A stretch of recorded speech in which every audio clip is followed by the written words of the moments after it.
Olá, eu sou a professora Adriana Freitas. Estamos começando mais uma aula de artes para os 8º anos e o tema da aula de hoje é a construção do texto dramático no folclore nordestino, a representação dos mitos e lendas do folclore nordestino.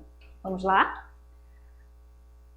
Originada da palavra inglesa folklore, certo? Que significa conhecimento do povo. Então, a palavra folklore é originada de uma palavra inglesa que significa conhecimento do povo. E o que é folclore?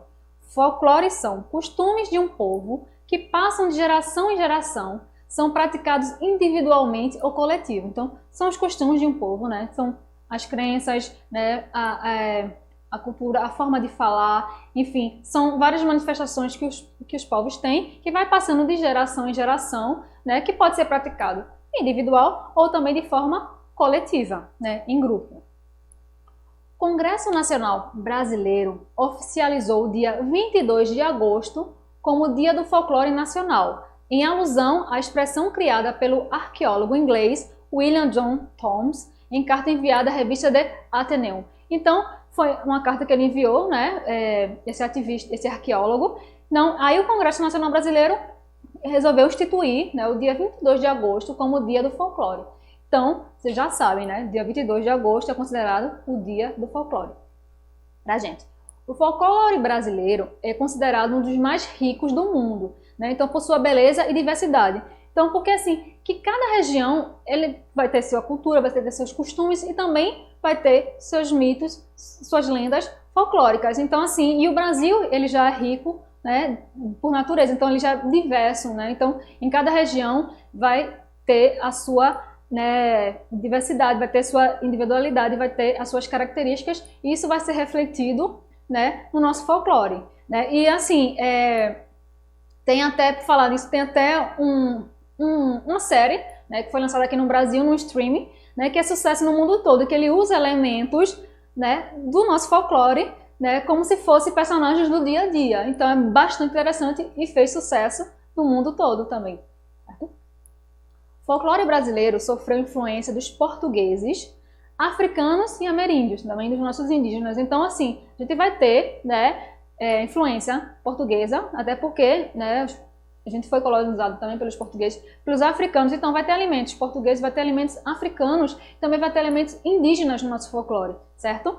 Então, o folclore nordestino, há a presença de praias também, né? Muitas histórias são feitas na praia, com pescadores, né? Não só aquelas histórias de pescadores, né? Que as pessoas dizem, porque conversa de pescador também, tem muitos elementos do nosso folclore que vai ter, né? Os pescadores envolvidos, coqueiros, né? Porque a nossa diversidade tem até uma lenda urbana que se chama o palhaço do coqueiro do Janga, então assim, vai ter coqueiro também na nossa, vai ter superstições, né, também faz parte da nossa, né, algumas superstições que são daqui da região, mas também que podem, né, ter se popularizado no mundo, adivinhações, né, e dependendo da época do ano, então do festejo também vai ter algumas adivinhações, né, a literatura de cordel também é muito presente, né, no nosso folclore, né, na nossa cultura. E o que são lendas urbanas? Né? A gente sabe um pouquinho o que é um pouquinho folclore, que a gente estudou agora, e lenda urbana. Lenda urbana são pequenas histórias, explicações ou fenômenos fictícios, né, de caráter fabuloso ou sensacionalista, contado de maneira, na maioria das vezes, de forma oral, como se fosse um fato verídico. Então, algumas lendas, né, podem ter até, vamos dizer, algum fundamento real, mas com o passar do tempo pode ter sofrido alterações e ganhando outras proporções, né? Então, assim, são histórias curtas, né? Normalmente elas são passadas de via oral, né? Como também algumas lendas do folclore são passadas pela maneira oral, assim, muitas vezes as pessoas contam. Então, e essas lendas urbanas também, que são fenômenos que nem sempre aconteceram, mas que tem uma carga de realidade, né, que às vezes as pessoas, né, contam assim, não dá um sentido real para uma coisa fictícia, né? Então ela tem essa característica, né? Às vezes muito fabuloso, sensacionalista, não é? Seguindo o bordão, né, de um grande personagem, não sei se foi assim, né? Muitas vezes a pessoa cria como muita gente vai ver daqui a pouco na aula o ET de Varginha, que muita gente jura ter visto, enfim, vários personagens que vão surgindo, né, que tem um caráter, né, de fábula, de sensacionalista, mas que às vezes é só invenção de alguém. Geralmente a fonte é de algum conhecido do narrador ou de um conhecimento geral. Geralmente não, foi um amigo de um amigo meu que viu que aconteceu aquilo ali. Agora essa imagem que eu trouxe para vocês é porque é bastante importante. Essa é uma imagem real, então, que é uma história meio curiosa. Essa mulher, ela chama Mila, né, no interior de Curitiba. Ela tinha o sonho de se vestir de noiva. Ela queria se vestir de noiva, ok, né, muitas mulheres têm esse sonho de se vestir de noiva. Mas o que ela fez? Ela se vestiu de noiva e a amiga dela, que, né, também comprou a ideia, botou roupa como se fosse madrinha e elas foram andar pela BR lá de Curitiba de noite, de madrugada. Assim, né? Enfim, imaginem a cena, você, com várias histórias que a gente tem da estrada, né, da mulher de branco, tem essas lendas que você acaba contando. Aí, de repente, você está viajando de noite e se depara com essas duas mulheres andando na BR. Isso foi real, minha gente, aconteceu ano passado. Isso agora sim, não é... aconteceu com um amigo meu. Realmente aconteceu essa história, né? Aí no slide você viu o endereço, quem quiser ler sobre isso, né? Pode ver. Imagine a cena, você está andando de madrugada. Existem várias histórias assim, de caminhoneira, de pessoas que aparecem no meio da estrada, que morreram e tal. E de repente você se depara com essas duas mulheres. Elas, né, e alguns motoristas se irritaram realmente, chamaram elas de loucas. E assim, elas podiam também correr perigo, né? Tirando o lado engraçado da história, porque alguns se divertiram, né? Depois do susto, acharam engraçado, outros não. Realmente é perigoso, né? Duas mulheres andando de madrugada sozinha, ainda mais com esses trajes, né? É pra dar susto em qualquer um. Aí a maioria das lendas são antigas, sofrendo pequenas alterações ao longo do tempo, como eu falei para vocês, né? A gente pode, né, quando você vai contando, quem conta um ponto aumenta um ponto, né? Não tem esse ditado, então às vezes as pessoas elas vão sofrendo alterações porque você escuta uma história, então, às vezes quando você vai repassar, você já passa de maneira diferente, né? Da maneira como você entendeu, e a pessoa que também ouviu de você já vai passar de outra forma e assim vai, né? Ganhando alterações. Outras foram traduzidas ou incorporadas às outras culturas, como, por exemplo, a loira do banheiro. Essa imagem eu trouxe para vocês também, que ficou bem popular na internet, né? Que até usaram um meme tipo a loira do banheiro esperando o retorno das aulas presenciais, né? E a loira do banheiro tem em todo o mundo, né? Tem aqui em Pernambuco, tem em São Paulo, tem no Rio, tem no Amazonas. Ganhou até uma versão no cinema, para quem já assistiu Harry Potter, né? Existe personagem, tem a menina que tá no banheiro, que ela morreu no banheiro, né? E fica lá no colégio. Então, assim, ela é popular em todo o mundo. Então, é uma lenda urbana que tem várias versões, né? Em vários lugares do mundo. Outras são mais recentes e divulgadas nas redes sociais, né? Que ficam entre o limite da verdade e da mentira, que pode ter um fundozinho de verdade, né? Pode ter acontecido alguma coisa de verdade e já ganha uma proporção mais sensacionalista, né? Como o ET de Varginha e o Chupacabras. Essa foto é do ET de Varginha, né? Que existe a lenda que umas meninas viram, né, essa criatura num lugar, né, lá na cidade de Varginha, e não conseguiram tirar foto, enfim, sumiu e ganhou proporção no mundo todo, tá? Foi uma história que várias emissoras do mundo vieram fazer reportagem aqui. E na cidade de Varginha tem uma estátua hoje, né? Quem quiser pesquisar, do ET de Varginha. Então, para você ver a proporção, né, da situação. E aí tem a foto do chupacabras, né? Então falei para vocês, são lendas mais recentes. Muitas lendas urbanas têm em sua origem fatos reais ou medos legítimos. Como falei, pode ter alguma coisa real, mas aí vai ganhando uma proporção, né, mais fabulosa. Ou medos legítimos, as pessoas têm alguma coisa que a pessoa tem medo e acaba tornando uma história, mas acabam sofrendo distorções ao longo do tempo. Então, assim, como eu falei para vocês, pode ter um fundo real, assim, começou com realmente um caso real, né? Ou então um medo mais legítimo, um medo que a pessoa tem, eu tenho medo, enfim, ou tem gente que tem medo de palhaço, ou tem medo do escuro, né? Enfim, o medo, tem medo de morcego, por exemplo, eu tenho medo de morcego, né? Enfim, Aí, isso vai, ao longo do tempo, vai ganhando distorções, né? Então, como eu falei para vocês, eu conto uma história, aí a pessoa que escuta tem um entendimento, ela pode contar já de uma forma diferente. E a pessoa que ouviu da outra já vai contar de uma forma diferente. Então, ao longo do tempo vai, naquela brincadeira do telefone sem fio, você fala uma frase, quando vai chegar no final já é outra completamente diferente. Então, também acontece com as histórias. Então, ela vai ganhando distorções à medida que ela vai sendo passada. Aí, segundo o professor John Harold Brunvad, da Universidade de Utah, nos Estados Unidos, as lendas e folclores não são manifestações exclusivas de sociedades primitivas ou tradicionais, e que também podemos aprender bastante sobre as suas culturas moderna e urbana quando estudamos suas lendas. Então também a gente pode aprender um pouquinho de cada cultura estudando as suas lendas, né? Porque vai ter muita característica, né? Muitos elementos, né, da cultura do lugar, né, nas suas lendas. Então você pode aprender um pouquinho sobre a região estudando suas lendas e seu folclore. As principais características das lendas. É uma narrativa de uma pequena história, né? São histórias curtas, mas de forma bem estruturada e de fácil entendimento, né? Então, assim, são histórias curtas, mas que, né, bem estruturada, que também fácil para as pessoas entenderem. Aí vocês veem dois personagens, né? O Curupira, né, que é o personagem do nosso folclore, né?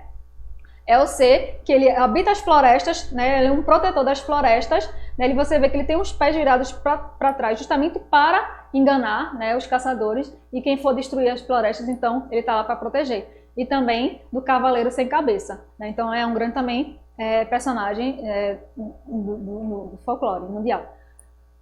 Procura também de autenticidade, através de testemunhas locais e provas supostamente reais. Né, aquela história, não aconteceu, né, foi um amigo do amigo meu, né, o tio do meu amigo do amigo, que contou, que viu, que passou por isso. Então você procura, né, autenticidade, então, para dar veracidade à história, que muitas vezes não existe, né, através de testemunhas, ou aconteceu, pronto, em Varginha, foi lá, as meninas viram no local, né, então, que provas que são supostamente reais, que às vezes nem são. Né? Aí são duas outras imagens também, né, o Slenderman, que já é um personagem mais popular, assim, da atualidade, né, que dizem que ele entra nas fotos das pessoas, então já é mais popular na internet.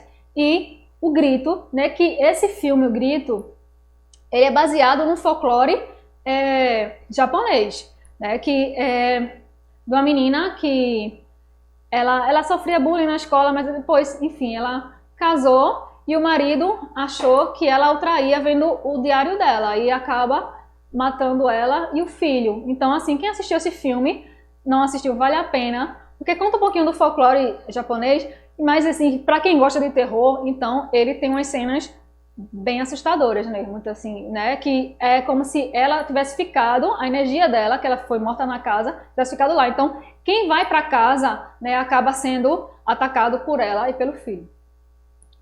Aí o narrador geralmente afirma ter ouvido a história de alguém conhecido e atesta a veracidade como se tivesse vivido a história. Como eu falei assim, foi o tio do amigo meu que aconteceu isso, então assim, você diz que é verdade. Aí eu peguei também 3 personagens bem populares.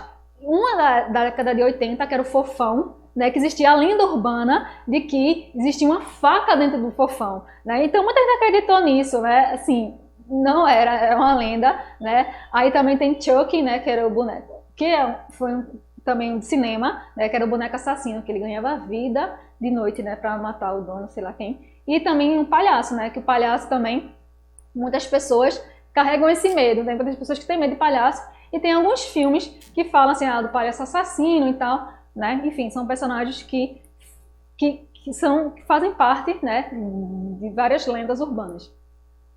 Agora a gente vai estudar um pouquinho de lendas folclóricas, né? Tem o Papa Figo, que é popular, tanto aqui no Nordeste, mas em várias outras cidades, né? Que conta a história de um homem velho e maltrapilho, que anda com um saco nas costas, né? Onde guarda os ossos das crianças que ele capturou para comer os seus fígados.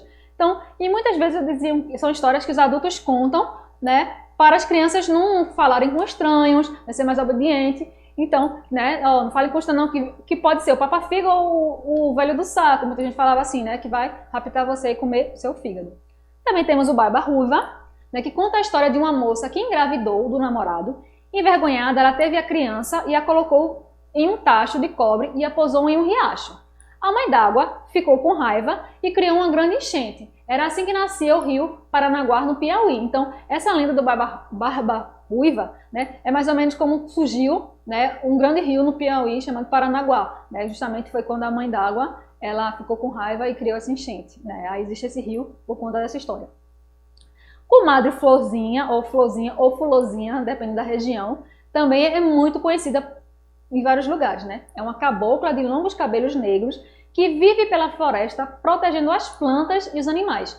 Além de só assobiar e fazer de se perder os homens que desmatam a floresta, ela costuma também fazer nó nas crinas dos cavalos. Então, assim, é uma também das protetoras das florestas. Também tem a lenda da Lamoa, que é lá em Fernando de Noronha, né? É um personagem. Conta a história de uma mulher que mora numa elevação rochosa que fica perto do mar, né? Lá em Fernando de Noronha. A moça é de aparência alemã, por isso que tem esse nome, Alamoa, encanta os homens e os atrai para sua morada, né, lá em cima da rocha. Quando eles alcançam o pico, né, quando chegam lá, onde ela mora, em cima da rocha, ela se transforma em uma caveira e joga os homens do penhasco. Existe essa lenda, né, lá em Fernando de Noronha. Agora a gente rapidinho falar algumas lendas urbanas, né, em algumas cidades do Pernambuco. Essa mulher da sombrinha é de Catene. É uma mulher loura e de vestido branco, que aparecia para os operários de uma fábrica que funcionava na cidade na década de 1940. Pela manhã, os trabalhadores acordavam no cemitério sem saber o que tinha acontecido e a mulher havia desaparecido. Então dizem que aconteceu, né, essa história da mulher de sombrinha lá em Catende. Também temos o Hospital dos Bexiguentos, ou Bexiguentos, né, de Bezerros, isso aí na cidade de Bezerros. Né? O hospital foi construído em 1800 no sítio Mulungu, na zona rural de Bezerros, né, no município. Pessoas que moram próximo ao local relatam que até hoje ouvem vozes e gritos vindo das ruínas. Então, o hospital não existe mais, mas algumas pessoas dizem que existe o grito lá dos pacientes que morreram. Né? Então, vozes e gritos ainda dizem alguns moradores, né, escutam. Aí tem a Pedra do Reino Encantado, que é na Lagoa dos Gatos. A Pedra do Oratório, ou Pedra do Reino Encantado, localizada no sítio Cafundó, na zona rural. De acordo com o relato dos moradores mais antigos, o espírito de uma moça está aprisionado na caverna, por causa de uma maldição feita por sua madrasta. Então, e dizem que assim, lá está sempre arrumado, né, o local, como se existisse alguém mesmo. Então, há relato de que vem, né, vultos e coisas. Então, dizem alguns moradores antigos que o espírito da menina se encontra lá nessa pedra. E temos a famosa perna cabeluda, que existe várias versões, né, que é uma lenda de Recife. Na década de 70, o jornalista Raimundo Carreiro afirma que um companheiro de redação do Diário de Pernambuco ter visto uma perna cabeluda. Então, é uma que falei para vocês, aquela história, né? O amigo do amigo, meu amigo viu, o primo, o parente, então sempre tem uma testemunha, né? Ele chegou na redação e disse que o amigo viu uma perna cabeluda, né? Então, na época, o jornalista tinha uma coluna policial com casos tidos como absurdos. Então, a história da perna cabeluda fez tanto sucesso que logo se espalhou por toda a região, né? Então, existem outras versões, né? Dizem que a perna cabeluda ela ataca pessoas que andam sozinhas à noite no centro do Recife, por exemplo. Né? Então, você vai, né, tem uma história num livro Recife Assombrado, que ele fala assim, né, que um funcionário trabalhava numa fábrica, né, antiga no Recife, aí nesse dia ele deu plantão, enfim, quando ele saiu já estava tarde e não tinha mais ônibus, ele ficou lá na parada esperando o ônibus, quando de repente ele ouviu, assim, sentiu uma atmosfera diferente, de repente ele ouviu passadas e não viu nada, quando ele só sentiu, né, um chute, né, nele, quando ele viu era só a perna, aí reza a lenda que ele saiu correndo do Recife Antigo até a Várzea, correndo com medo da perna cabeluda. Então, assim, são várias versões que temos. Também temos o palhaço do coqueiro do Janga, né, na Praia do Janga. Diz que né, o sonho dele era ser um palhaço engraçado, tão engraçado como seu pai. Era um filho de palhaço e queria ser tão engraçado como o pai. Mas ao descobrir que ele não tinha graça nenhuma, ele enlouqueceu. Uma vez ele foi pro picadeiro, viu que não tinha graça nenhuma e ficou louco. Né? Então, assim, ele ganhou refúgio na lua minguante, que ele disse que era a única que entendia ele. Então, em dias de lua minguante, o palhaço sobe nos coqueiros da orla do Janga e se alguém atrapalhar o seu momento, o palhaço hipnotiza e bate nas pessoas, até que ela ria das suas palhaçadas. Então, assim, ele sabe que não tem graça nenhuma, né? E fica lá em cima do coqueiro, né? Lá no Janga. E se alguém passar e atrapalhar o momento dele com a lua, então ele vai descer e vai hipnotizar a pessoa, tentar hipnotizar, fazer a pessoa rir das suas piadas sem graça, da sua palhaçada que não tem graça nenhuma, né? Porque ele é um palhaço sem graça. Aí se a pessoa não rir, ele vai ficar lá, né? Até a pessoa rir. Então vai fazer várias situações para que a pessoa ria. E assim, como eu falei mais anteriormente, né? Botei a imagem do palhaço porque ele caracteriza muitas situações, né? Então assim, por exemplo, muita gente teve uma lenda, né, no Recife, uma época, diziam que tinha uma gangue de palhaços que entravam na casa das pessoas, né, para assaltar. Então foi uma lenda.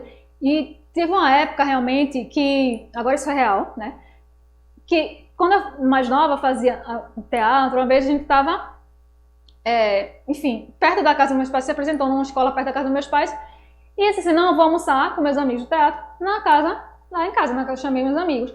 E alguns realmente estavam fantasiados de palhaço. Então a menina que trabalhava lá com minha mãe chegou e disse assim, porque tá tendo isso, cuidado que tá tendo uma gangue de palhaços, né? Cuidado com o portão. Aí de repente chega eu, né? Eu tenho a chave de casa, abri o portão, e entra uma Kombi branca, como ela dizia, cheia de palhaços. Então ela quase tem um treco, porque quando ela viu, realmente ela acreditou, não, é verdade essa história. Mas não, era eu, né? Com meus colegas de trabalho. Enfim, então muitas vezes as pessoas acabam acreditando nas suas lendas, né, nas histórias que contam. Então, e cada um tem a sua história, né? Cada um vai conhecer, ou com um amigo, ou com um vizinho, ou os avós, né? Enfim. Hoje a aula da gente está terminando, a gente falou um pouquinho sobre o folclore, algumas lendas folclóricas do Nordeste e algumas lendas urbanas também. Eu tenho certeza que cada um conhece a sua. Então, até a próxima, pessoal!